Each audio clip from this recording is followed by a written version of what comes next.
জ্ঞাপন করছি। ধন্যবাদ হচ্ছে কাজী মোহাম্মদ মুজিবুর রহমান, চেয়ারম্যান পার্বত্য নাগরিক পরিষদ কেন্দ্রীয়। পার্বত্য চট্টগ্রামের আইনশৃঙ্খলা পরিস্থিতি কোনো বিচ্ছিন্ন ঘটনা নয়, এটি স্থানীয় সশস্ত্র দলগুলোর মাধ্যমে সাধারণ মানুষের জীবিকা। আসসালামু আলাইকুম ওয়া রাহমাতুল্লাহ।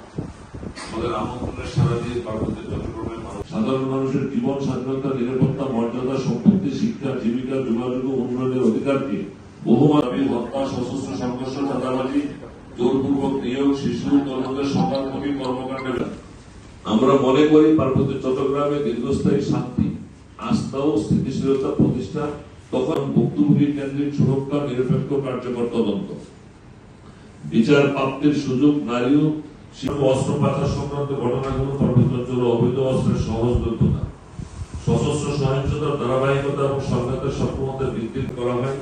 বৈধ কাগজপত্র থাকা সত্ত্বেও জায়গাটি জোরপূর্বক দখলের চেষ্টা করা হচ্ছে এবং এক পর্যায়ে অনেক ত্রিপুরে 1 লাখ টাকা বা তারও বেশি পর্যন্ত অর্থ চাঁদাবাজি মুক্তিপণ হিসেবে আদায় করছে আঞ্চলিক উপজাতি সশস্ত্র সংগঠন। ভুক্তভোগী কেন্দ্রিক সুরক্ষা, নিরপেক্ষ কার্যকর তদন্ত, বিচার প্রাপ্তির সুযোগ, নারীদের প্রতি ধন্যবাদ জ্ঞাপন করছি। ধন্যবাদ হচ্ছে কাজী মোহাম্মদ মুজিবুর রহমান, চেয়ারম্যান পার্বত্য নাগরিক পরিষদ কেন্দ্রীয়।